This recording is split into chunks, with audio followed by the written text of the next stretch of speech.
Good afternoon. We just completed the consultations on chemical weapons in Syria, and we've agreed on some elements to the press. The members of the Security Council received a briefing by Special Coordinator of Joint OPCW UN Mission in Syria, Ms. Sigrid Kaag. Noted the removal of limited quantities of the chemical weapons materials from the territory of the Syrian Arab Republic on the 7th and 27th of January 2014, and their onward transportation from Latakia port by Danish and Norwegian cargo vessels, accompanied by a naval escort provided by the People's Republic of China, Denmark, Norway, and the Russian Federation, with the UK providing additional security to the Danish and Norwegian cargo vessels in international waters on the 27th of January. Acknowledge the Syrian Arab Republic's activities related to the destruction of chemical weapons and chemical weapons production facilities, and its preparations for the removal of the chemical weapons to be destroyed outside of Syria. Noted growing concern about the slow pace of the removal of the chemical weapons from the territory of Syria, with respect to the decision of OPCW Executive Council ECM 34 December 1st, dated DC1, dated 15 November 2013, which has placed efforts behind schedule. Expressed appreciation to the Joint Mission and its staff for their commitment and the risks these staff members take every day. Welcome the cooperation between the Joint Mission, the OPCW, the UN Secretary General, the government of the Syrian Arab Republic, regional and international parties, and expressed appreciation for their support to the process of elimination of the Syrian chemical weapons. Called upon the Syrian Arab Republic to expedite actions to meet its obligation to transport in a systematic and sufficiently accelerated manner all relevant chemicals to Latakia for removal from Syrian territory, and in this regard noted the Secretary General and Joint Mission's call for the Syrian Arab Republic to intensify its efforts to expedite in-country movements of chemical weapons material. Noted the Secretary General and Joint Mission's assessment that the Syrian Arab Republic has sufficient material and equipment necessary to carry out multiple ground movements to ensure the expeditious removal of chemical weapons material, and noted the substantial international support already provided for the removal of chemical weapons materials from the territory of the Syrian Arab Republic. Underlined that it is the ultimate responsibility of the Syrian Arab Republic to ensure the removal and elimination of its chemical weapons program in a timely and safe manner. Welcome the measures the Joint Mission has taken to reinforce its safety and security procedures against the backdrop of continuing volatility and an unpredictable operating environment, and the reports of direct threats against the Joint Mission. Committed to continue to closely monitor compliance with Resolution 2118 of 2013, with less than 5 months until the date for completing destruction of 30th June 2014, established in OPCW Executive Council decision of 15 November 2013, which is a deadline that Council members remain committed to seeing met. The Special Coordinator of Joint OPCW UN Mission to Syria, Sigrid Kaag, is with us. She will answer your questions.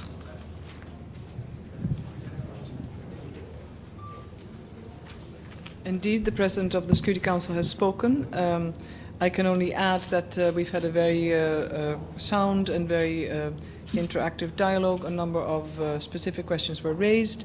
You've seen the Secretary General's report. My briefing referred obviously to the importance of having timely, volume-based and predictable movements when it comes to the removal operation of chemical materials out of Syria through the port of Latakia. We've recognized consistently the constructive cooperation of the Syrian Arab Republic, but even more so the international effort that has been put to bear and is out there, provided through equipment, resources, the international maritime effort of a large number of countries, as well as the ongoing support by the Republic of Cyprus. Equally so, you'll recall this morning, Secretary General has said intermediate milestones have not been met, but delays are not insurmountable, and that we think the deadline of 13th of June can be met. All equipments and requirements are in country. There is an expectation of swift movement, safe and secure, naturally, noting the security conditions in country that are volatile and precarious. And obviously I will return to Syria over the weekend, and I look forward to an ongoing dialogue with counterparts and to work with the team to ensure that everything is done from verification, inspection, and that in-country based destruction also continues, because at the end of the day, the overall objective of the elimination and destruction of Syria's chemical weapons program is the whole package. Removal is a big and important part of that, but there's ongoing destruction in country which also takes place. I'll take some questions. You talked about growing concern, and the President of the Security Council has talked about growing concern about the pace of this operation. Do you detect deliberate stalling by the Syrian government? Take a few questions, or? Sorry? We have spoken, you may recall in earlier briefings and also today, there is ongoing progress in country. Security conditions has prevented some of our physical verification and inspection activities. However, it's been done remote. That is reported, is in line with the convention. Onward prepositioning, packaging is taking place for future movements and continued removal. And the message, I think, is clear that there's an expectation of pace, volume, and predictability. And a lot of work in countries happening right now. Because of confidentiality and in order to ensure the security of any forward planned convoys, of course, not much will be shared, and it certainly will not be shared with the larger public. We work closely with counterparts. I think the unity of purpose that the Security Council has displayed in terms of its expectation is clear, but we're also clear that we're saying the delays are not insurmountable. So is that a yes or no to my question? Deliberate stalling or not? No, I don't think so. There's an onward cooperation, there's implementation, there's an expectation, and delays are not insurmountable. Delays have a reason, there's a rationale, there's a context, and at the moment we work with counterparts to ensure. An example of that is the signature of the Status of Mission Agreement, as well as the medical, the MOU on medical evacuation, and a lot of work to prepare for forward movement, which the team is working on very closely in country. Madam Kaag, the Syrian opposition actually accuses the government of each time missing the deadline. Whenever the deadline comes, that's missed. And they actually called on the Security Council to go for Chapter 7, to basically force the Syrian regime to comply with your mission. What do you say to the regime when they miss the deadline every time the deadline is there? The deadline of 30th of June 2014 we have stated and reiterated by Secretary General, it can be met. That is an important one. Intermediate milestones ideally should have been met. They have not been met. There are delays. What we are now doing is to ensure that a plan will be available against which further benchmarking can take place that allows for planning, preparation, swift implementation. We also know there is an acceleration of effort and there can be an intensification of effort. And that is our call, and that is also what we state and what we do, what we work on with the Syrian authorities. There's a clear expectation. Mrs. Kaag, Sorry. do you accept the new Russian deadline for the 1st of March instead of the 5th of February to deliver all the priority one arms of Syria to the ships? And also, is the 31st of March deadline is now doable? Well, I think there are different intermediate milestones. The deadline is 30th of June. I think we'd all be delighted if 1st of March will indeed be met. I think it displays a healthy level of ambition and expectation. I have no detailed technical insight on that deadline and pending. We're working to get everything done as soon as possible. It is, however, the Syrian Arab Republic's accountability, responsibility to meet its obligations under the Chemical Weapons Convention, as well as Security Council Resolution 2118. Yeah, the 31st of March date will be met. Do you agree with that? Different dates have been mentioned in the press. 1st of March is also one mentioned. I think what's important that we keep our eye on the ball, momentum, acceleration, intensification, and the proof of the pudding is in the eating, and it will be shown very shortly.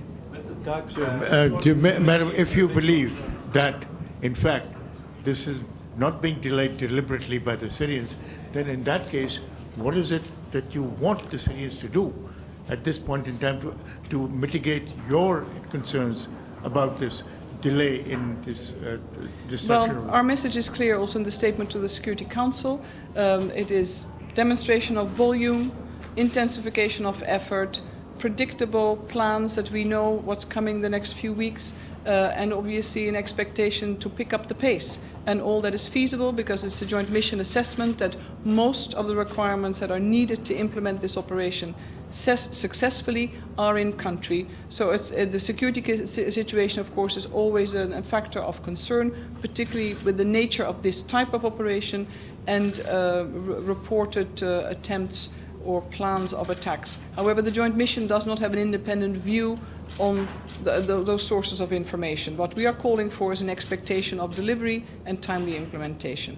Mrs. Gag, of course, security is a big concern, but is the Syrian government well equipped? Is there any logistic obstacles in their work to do the job within the time frame? I can reiterate that it's been the joint mission's assessment, and it's been repeated in Secretary General's letter to the Council that from our view, sufficient material and materials, logistics, operational, all other requirements are in place to conduct this exercise.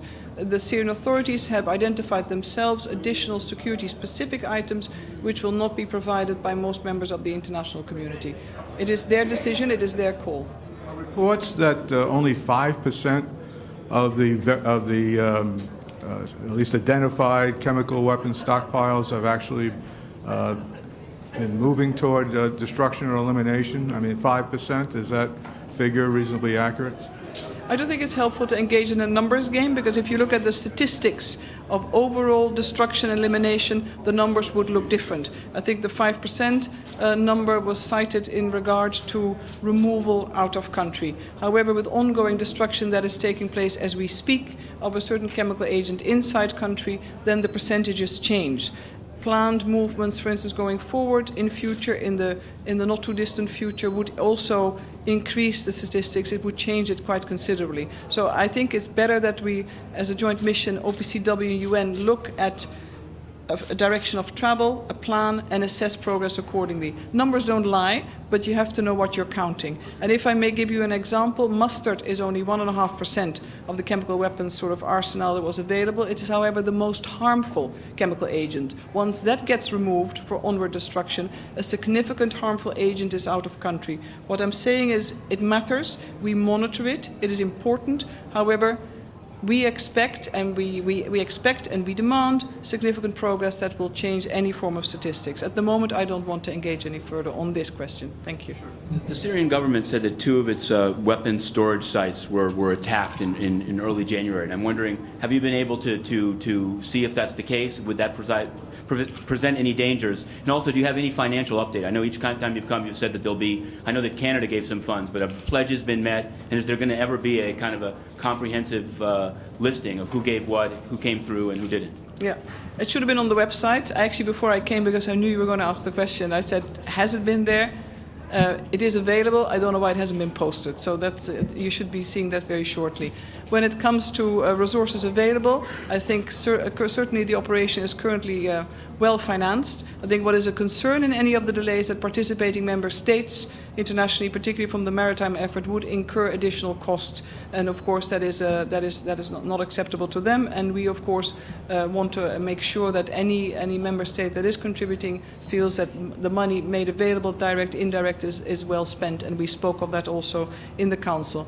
I forgot your first question. Sorry. It had to do with the attack on weapons. The two sites, absolutely. We don't have independent verification that we would use as a joint mission. What is of concern when reports come in, reported threats either against joint mission personnel or on sites or possible of convoys, we take note, we reflect it in statements. Equally so, what is of critical importance to ourselves as well is that we take any reported threat against the joint mission very seriously. We have introduced additional mitigation measures, and for one particular site visit we've had to undertake a remote verification and inspection, which is fully in line with the Convention. Ms. Cog, could you clarify, please? There was talk about under 5% removed, but you said it's more nuanced than that. How much of the arsenal remains to be destroyed? What percentage within the next 5 months to meet the deadline? And how are you going to know whether you're in trouble with meeting that deadline? How many weeks from now, or how much needs to be removed to ascertain, or not removed to ascertain that you're not going to meet the deadline? Well, his benchmark progress, as I said, we're expecting a more detailed plan to be submitted, to be shared, so that we can look at the efforts to engage in acceleration, intensification, and clearly also the call on volume, systemic, predictable movements is very clear. That's an ask, it's an expectation also of the Security Council. I'm not going to engage in the statistics, the numbers, because I just mentioned it is more nuanced.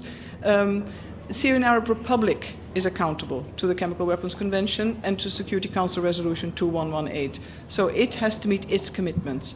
So we're in trouble. I would nuance that to say it is the state party that has signed up to the convention that needs to acquit itself of its obligations, and of course also be accountable under Security Council Resolution 2118. And we are there as a joint mission, OPCW UN, to support, facilitate, assist, and also report back to OPCW and the Security Council as to how we assess progress, implementation, and the quality of the cooperation by the state party or the member state. Thank you. Thanks very much, everyone.